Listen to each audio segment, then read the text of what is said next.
وہ ان کے سامنے کیسے جھک جائیں گے؟ ان کو پتا تھا کہ اب نہیں لڑ سکتے. ملا عبد الغنی کا جب قطر میں مذاکرات ہو رہے تھے نا، تو اطلاعات آئی ہیں کہ یہ مذاکرات ناکامی کی طرف جا رہے تھے. یہ لوگ ان کی شرطیں نہیں مان رہے تھے امریکہ کی. ان کا مطالبہ یہ تھا یہاں سے نکلو بس. تو کہا جاتا ہے کہ جب دیکھا کہ کسی نہج پہ بات، اونٹ کسی کروٹ پہ بیٹھ نہیں رہا، تو ملا عبد الغنی اٹھے. انہوں نے کہا کہ ٹھیک ہے، اگر آپ کی سمجھ میں بات نہیں آ رہی 20 سال بعد دوبارہ بیٹھیں گے. سمجھ میں آ رہی ہے؟ 20 سال ہو گئے لڑتے ہوئے، 20 سال بعد تو لڑ لو 20 سال اور. ہم مزید 20 سال لڑنے کے لیے تیار. سمجھ میں آ رہی ہے بات؟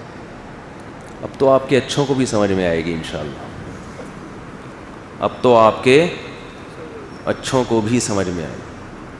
افغانستان کے جو مسلمان ہیں جو پاکستان کے خلاف بہت زیادہ بمبارمنٹ کر رہے ہیں، ان افغانی بھائیوں کی خدمت میں ایک ریکویسٹ ہے.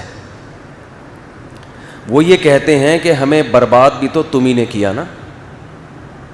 وہ کیا کہتے ہیں؟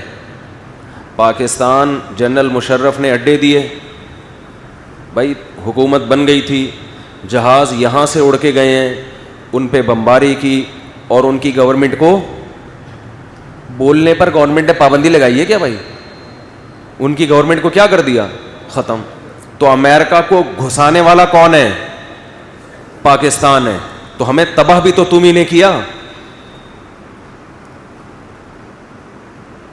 یہ ہمارے جو افغانستان میں رہنے والے مسلمان بھائی ہیں، وہ پاکستان سے نفرت اس بیس پہ کر رہے ہیں.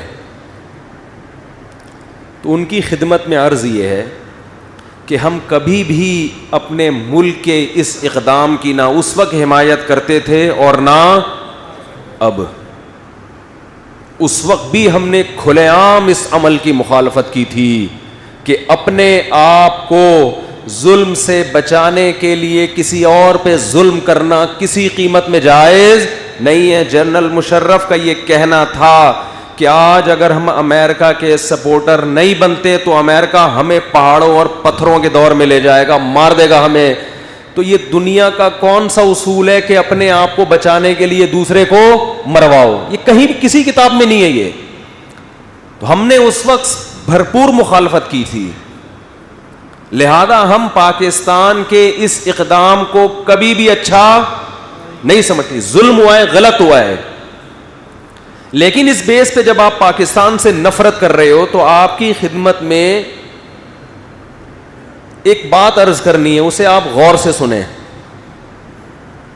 کہ ایک شخص کسی کو قتل کرنے کے لیے جاتا ہے، میں اسے راستہ دیتا ہوں کہ جاؤ میرے بھائی کو جا کے مار دو، اور راستہ بھی مجبوری میں دے رہا ہوں، خوشی میں نہیں دے رہا. مجھے ڈر ہے کہ یہ مجھے مارے گا اگر میں نے اس کو راستہ نہیں دیا.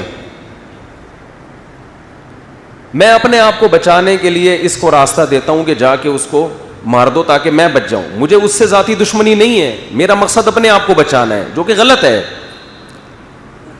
لیکن اس سے جرم کی نوعیت بہرحال کم ہو جاتی ہے کہ اس کا مقصد دوسرے سے نفرت نہیں ہے بلکہ اپنے آپ کو بچانا ہے. یہ بھی جرم ہے. لیکن آپ کیا کر رہے ہو؟ جو شخص چاقو لے کر گیا اور سامنے والے کو قتل کر دیا، تو آپ اس قاتل سے تو دوستی کی امیدیں بڑھا رہے ہو اور مجھے ملامت کر رہے ہو کہ تم نے قاتل کو سپورٹ کیوں کیا. جو چاقو چلانے والا ہے، جو چھرا گھونپنے والا ہے، اس کے آپ اتحادی بن گئے، اور جو راستہ دینے والا ہے سارا نزلہ اس پہ گرا دیا. اس کا مطلب اس دشمنی میں آپ مخلص نہیں ہو. آپ کو اگر نفرت کرنی تھی تو آپ پاکستان سے بھی نفرت کرتے، امریکہ سے بھی نفرت کرتے، اور امریکہ نے جس گورنمنٹ کو زبردستی لا کے آپ پر مسلط کیا ہے اس حکومت کو بھی آپ برا بھلا کہتے.